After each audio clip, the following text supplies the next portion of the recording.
Hello friends, welcome back to our YouTube channel. आज हम करेंगे class 11 business studies chapter 19 sources of business finance का lecture number 14।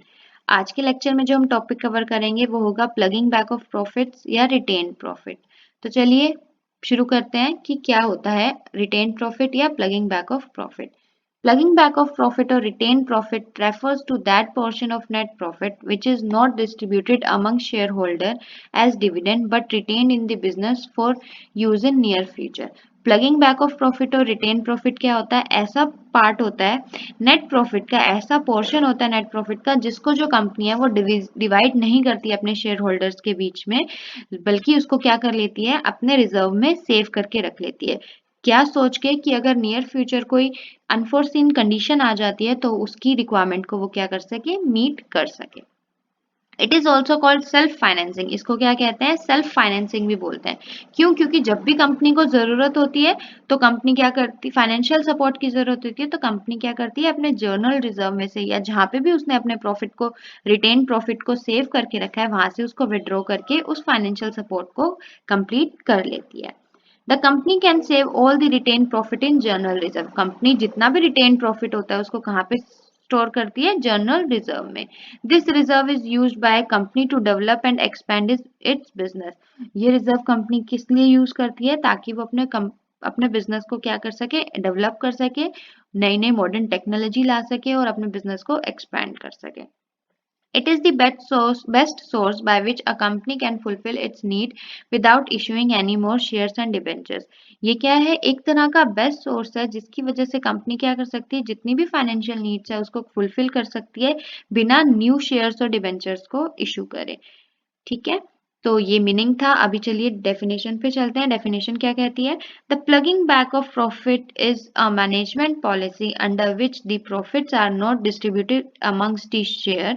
जो ploughing back of profit होता है ये एक ऐसी मैनेजमेंट पॉलिसी है जिसमें मैनेजमेंट डिसाइड करती है कि जो भी प्रॉफिट बचा होगा उसको क्या करेगी, सारे प्रॉफिट को डिस्ट्रीब्यूट नहीं करेगी शेयर होल्डर्स के बीच में, but a part of profit is plug back. लेकिन उस प्रॉफिट का कुछ हिस्सा क्या कर लेगी, प्लग बैक कर लेगी, अपने पास रख लेगी company to meet future needs और फॉर एनी अनफोर्सीन कंडीशन। किस लिए अपने पास रख लेगी? ताकि फ्यूचर में आने वाली कोई भी ऐसी कंडीशन जो उसने नहीं सोची है, जो उसने इमेजिन नहीं करी है, लेकिन बिजनेस को सफर करनी पड़ रही है, उससे रिकवर कर सके टाइमली, इसीलिए उसको क्या कर लेगी, स्टोर करके रखेगी। तो ये थी डेफिनेशन। अभी हमने ऊपर पढ़े थे उसके मीनिंग। आई होप आपको meaning and definition retained profit की क्लियर होगी होंगी। तो चलिए आज के दूसरे टॉपिक पर चलते हैं जो कि है advantages and disadvantages of plugging back of profit या रिटेन प्रॉफिट। चलिए पढ़ते हैं। पहली एडवांटेज क्या कह रही है? Cheapest source of finance. हाँ जी, ये चीपेस्ट सोर्स ऑफ फाइनेंस क्यों है? क्योंकि इसके लिए हमें कोई भी अमाउंट स्पेंड करने की जरूरत नहीं है, कोई भी खर्चा करने की जरूरत नहीं है, बल्कि इसको हम क्या करते हैं, जितना भी हमारा प्रॉफिट बचता है, नेट प्रॉफिट, उसके उसमें से ही किसी कुछ पोर्शन को क्या कर लेते हैं, अपने पास सेव करके रख लेती है कंपनी।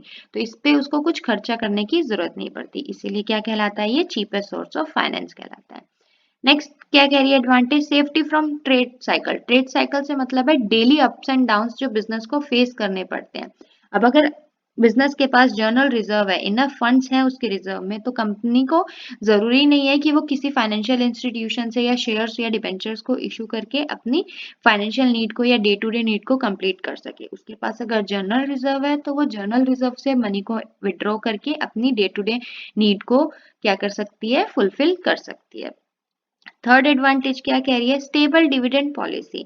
कंपनी क्या करे, एक स्टेबल डिविडेंड पॉलिसी को अपना ले, क्योंकि जो प्रॉफिट बचता है वो शेयर होल्डर्स में as per the agreed ratio distribute होता है। तो कंपनी क्या करे, एक स्टेबल डिविडेंड पॉलिसी अपना ले, एक स्टेबल रेट दे दे कि आपको इसी रेट पे हर ईयर या जैसे भी उनकी एग्रीमेंट है वैसे आपको प्रॉफिट मिलेगा। तो उससे क्या होगा, जितना भी प्रॉफिट बचेगा वो कहाँ जाएगा, सारा जनरल रिजर्व में जाएगा और जनरल रिजर्व में ज्यादा प्रॉफिट्स अकुमुलेट हो पाएगा। फोर्थ एडवांटेज क्या कह रही है? Easy expansion of company. अब कंपनी के पास अगर इनफ फंड्स अवेलेबल होंगे तो ऑब्वियसली कंपनी क्या करेगी, अपने बिजनेस को एक्सपैंड करेगी। फिफ्थ एडवांटेज क्या कह रही है? Increase in value of shares. जितने ज्यादा जनरल रिजर्व होते हैं कंपनी के, उतनी ही ज्यादा उसके कंपनी के शेयर की वैल्यू होती है। क्यों? क्योंकि जनरल रिजर्व का ज्यादा होना मतलब कंपनी के पास इनफ प्रॉफिट अर्न हो रहा है कि वो शेयर होल्डर्स को पे करने के बाद भी उसको अपने पास सेव करके रख रही है। तो it creates a positive impact on the investor. तो इसीलिए plugging back of profit results in increase in value of shares. I hope आपको एडवांटेजेस ऑफ रिटेन प्रॉफिट भी अच्छे से समझ में आ गए होंगे। तो चलिए डिसएडवांटेजेस पढ़ते हैं। पहली डिसएडवांटेज क्या कह रही है? Danger of monopoly.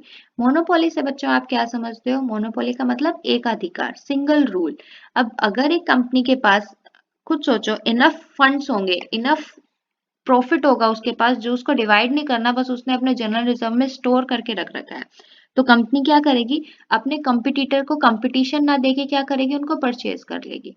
बोलेगी तुम मुझे इतना कंपटीशन तो क्या ही दे पाओगे, मैं क्या करता हूँ, तुम इतना पेमेंट कर देता हूँ, तुम अपनी जितना भी बिजनेस है वो मेरी फर्म के अंडर ले आओ।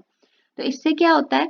जो जिसके पास हाई प्रॉफिट है वो क्या करेगी? सारे कंपटीटर्स को परचेज कर लेगी और वो एकाधिकार बना लेगी, वो सिंगल रूल बना लेगी, अपने अकॉर्डिंग प्रोडक्ट को प्रोड्यूस करेगी, अपने अकॉर्डिंग प्राइस सेट करेगी, अपने अकॉर्डिंग वो क्या करेगी? मार्केट में उन प्रोडक्ट्स को लाएगी, जो कि अच्छी बात नहीं है। अगर कंपटीशन ही नहीं रहेगा तो डेवलपमेंट के चांसेस क्या हो जाते हैं? कम हो जाते हैं। तो इसीलिए रिटेन प्रॉफिट क्या है? डेंजर ऑफ मोनोपोली भी क्रिएट करता है, इसीलिए इसकी क्या है? एक डिसएडवांटेज है। सेकंड क्या है? Misutilisation of savings.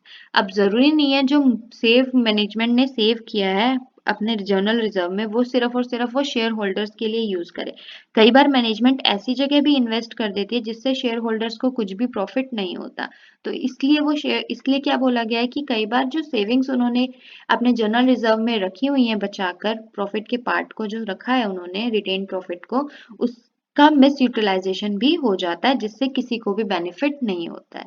तो इसीलिए क्या है? ये भी रिटेन प्रॉफिट की या प्लगिंग बैक ऑफ प्रॉफिट की एक डिसएडवांटेज है। Last but not the least, possibility of loss to shareholder. Chances है कि शेयर होल्डर को लॉस हो जाए। कैसे लॉस हो जाए? अब कंपनी ने जर्नल रिजर्व को जो बनाया वो किसके बेस पे बनाया? उस प्रॉफिट के बेस पे जो शेयर होल्डर्स को मिलना चाहिए था, लेकिन उन्होंने स्टेबल डिविडेंड पॉलिसी को अपना के जनरल रिजर्व की मात्रा बढ़ा दी है और शेयर होल्डर्स के डिविडेंड की मात्रा को क्या कर दिया है? कम कर दिया है।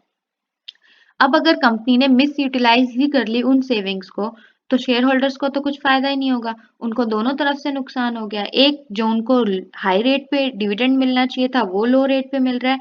दूसरा, जो तुम उनके डिविडेंड में से जो कंपनी पैसा काट के या प्रॉफिट को डिस्ट्रीब्यूट ना करके जनरल रिजर्व में ट्रांसफर करती है वो भी शेयर होल्डर्स को नहीं मिलता, जिस वजह से शेयर होल्डर्स को क्या होता है? लॉस सफर करना पड़ता है।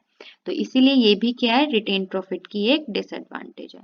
आई होप आपको एडवांटेजेस और डिसएडवांटेजेस ऑफ रिटेन प्रॉफिट अच्छे से समझ में आ गई होंगी।